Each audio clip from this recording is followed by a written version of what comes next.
Crystal Water is much more than an environmental project. It is an initiative that combines sustainability, social commitment, and collaborative work. In an environment where human activity often pushes nature away, this project contributes to recovering it.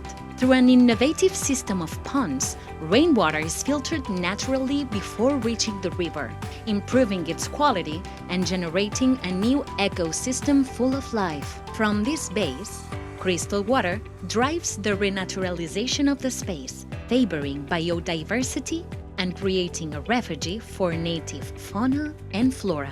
But the value of Crystal Water is not limited to the ecological scope. The project puts people at the center.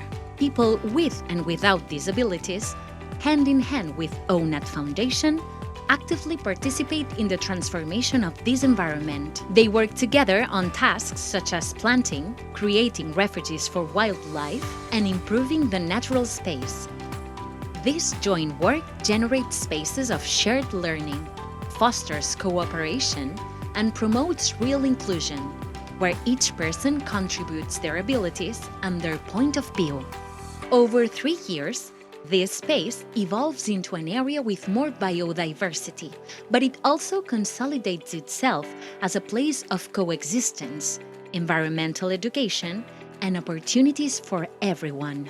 Crystal Water demonstrates that improving the environment can be accompanied by building a more inclusive society. Because when we work together, the results go beyond the natural space. They also impact people.